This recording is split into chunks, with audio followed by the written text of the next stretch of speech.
have Herald Bench here from the Greene County County Commissioner. I used to be County Director Commissioner. of Public Health. Okay, there used to be the Director of Public Health, so he's got lots of information to give to you. So please be respectful, and I'll let you get started. Thank you very much.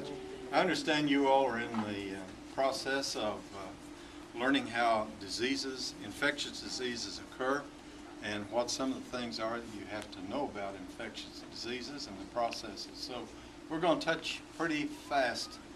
I think I have till what, about 20 after, or 25 after? Yeah, that'd be good. Okay, but I do want to leave a little time for some questions. Okay. You know, in the world that's around us, we have many, many different types of microbes. Some are called bacteria. Some are called pleuropneumonia-like organisms. Some are called viruses. Some are called rickettsia organisms. There's a whole plethora of microorganisms in our world. And I think many times we have a tendency to think they're our enemy.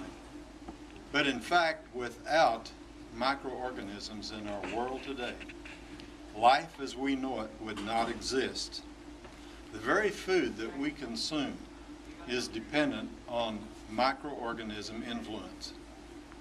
The digestion of that food that we consume is dependent on the presence of microorganisms in our body. So they're very important, and the vast majority of those organisms are very good to us. In fact, we need them. They're our friends. But there are also some bad actors, and those are the ones that cause a pathology or disease. How many of you have had strep throat? Just about everyone. Well, let's talk about that organism a little bit. It's called a streptococcus. There are various species of the streptococci as well, but let's say this is one that causes strep throat. When that organism gets in our body, it's going to be circulating in the bloodstream. There are several things that go on in our body when that happens, because in our bloodstream there are policemen. These policemen are called T cells. They are a subset of the white blood cells in our body. Now the streptococcus, especially the one that's called hemolytic type A, attacks the red blood cells in our body. This white cell, the T cell, its main job is to be a police officer of our bloodstream, because it knows what belongs in our bloodstream and what doesn't belong in our bloodstream. And that streptococcus does not belong there. And the T cell is going to detect that strep organism. And that it's going to analyze that organism, by the way, chemically. And from what it learns about that streptococcus, it's going to start sending signals to other organs in our body. And one of the first signals is alert, alert, alert. We have something in the bloodstream that doesn't belong here, and we need to get rid of it. Another subset of cells in the body that's responsible for producing antibodies is alerted to start producing more antibodies. Now, our body produces antibodies best when we start running a fever. So the fever is really a good thing. When you start having an infection, it's a sign that an infection's going on, but that's a good sign that your body is responding. Now, if we took the temperature of each one of you in here, it would be all over the place, probably from somewhere around 96.9 to 99.6, but the average would be somewhere around 98.6. So for each one of us, when we start running a temperature, the temperature reading may vary considerably. But when we have a fever due to an infection, it's going to go above what is normal for you or for me. And that's going to really start the process of these antibodies being built up fast. The antibodies analyze specifically the strep organism, and they will attach themselves to that strep organism to immobilize it.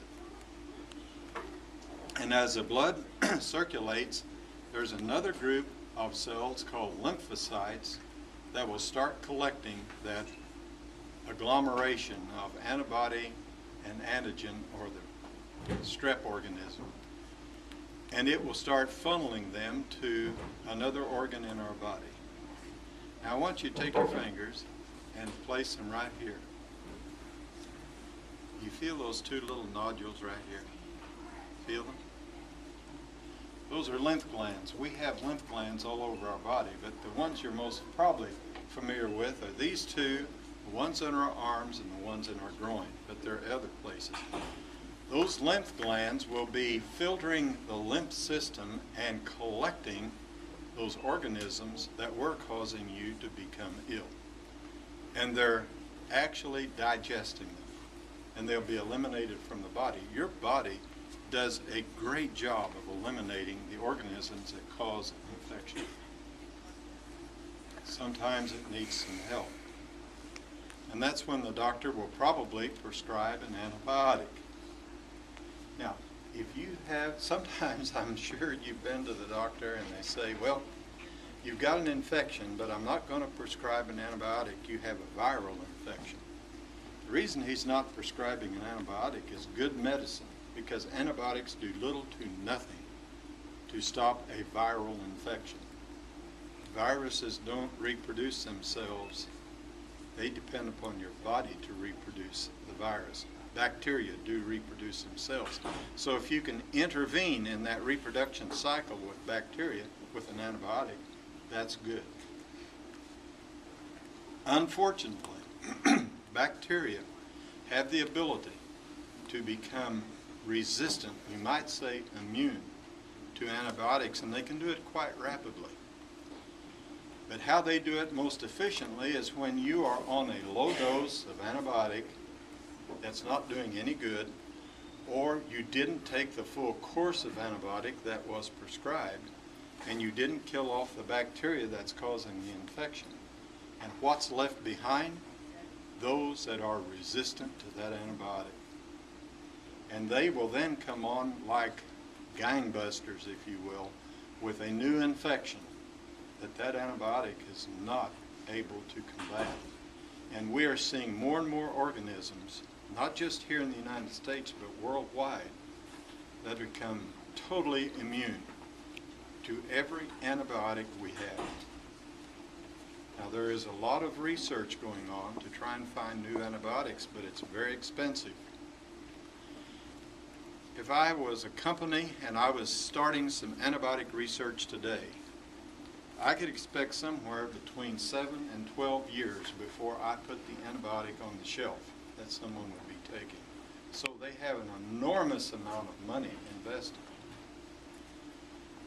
They're looking for new antibiotics in the most unusual places. No place is off limits. Right now there's research going on with cockroach brains to the seafloor just off the coast of Santa Barbara, California, and no one knows what that is in that seafloor except it's antimicrobial. They're trying to isolate what it is and then purify it so they can have a new antibiotic, but that could take years and years and years.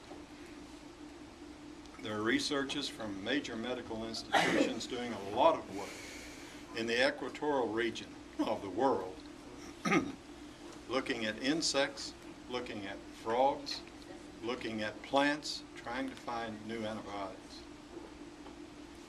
Now, I want to come back to what I said at the very beginning.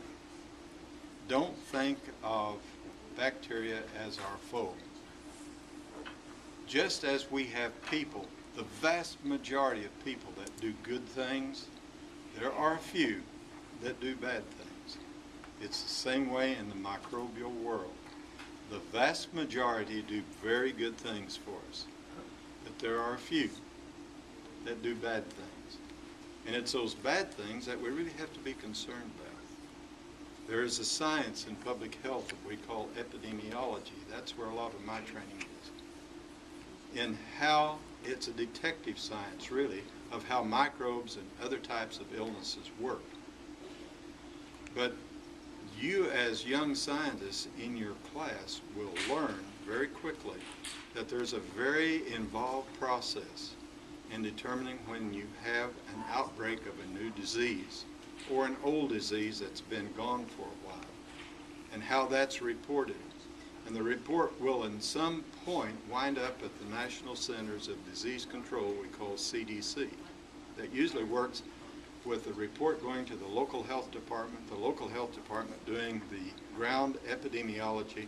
That report goes to the state, where it's brought together with other information, and then it goes to CDC. And then CDC will determine, is this something brand new? Or is this something that's been around for a while? Or do we need to modify a vaccine because of what they're finding? And that's an amazing process within itself. Right now, CDC is determining what the flu vaccine shots will contain next October. Right now, they're making that determination. And what they're doing is analyzing the various strains of flu virus that were circulating in the population this past winter. Hey, it's past 11:47, so we're in spring now, okay? To determine, do we need to modify that vaccine? Do we need to make sure we've got the correct, what are called antigens in that vaccine, so that we can prevent the flu illness from moving in our population next year? So there's a whole lot going on. Now, I've said quite a bit. I've covered a lot of territory here. Some of it may have sounded familiar with what you've already studied, but I'd like to stop at this point and leave some I didn't get to with the last class. I didn't take time. So do we have questions? Yes? What can you do to fight like viruses? Since you said that they're like having vaccines, what do you do? Okay. The question was, what can you do to fight viral infections? Something every one of you can do, and do it good, is wash your hands carefully. And do that several times a day, especially before you eat or put things in your mouth. That probably stops more viral infections than anything.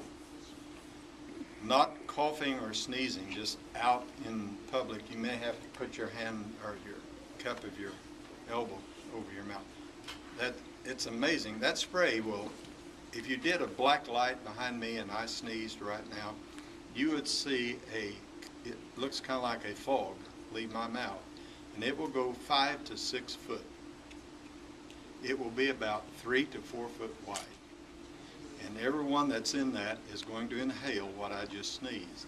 And if the virus is there, and if I have the flu, it will be there, believe me. You just inhaled it, and you're probably going to come down. Now, if you have the viral infection, rest, plenty of liquids, and good nourishing food. Those three things right there are important, because antibiotics are totally ineffective against viruses. Now, if you have a co-infection, where sometimes you will have a viral infection, but because your immune system has been stressed or weakened, you also get a bacterial infection, then the doctor may prescribe an antibiotic, but it's for the bacterial infection, or what we call a secondary infection, not for the virus. So washing your hands that's number one. Good question.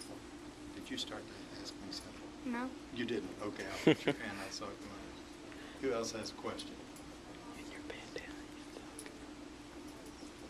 Well, I'm not surprised. I figured you guys knew a lot about this because you've got good teachers, but and I'm sure you're right in the middle of studying this whole process. But if you have questions, I'd be glad to try and answer them. I don't have all the answers.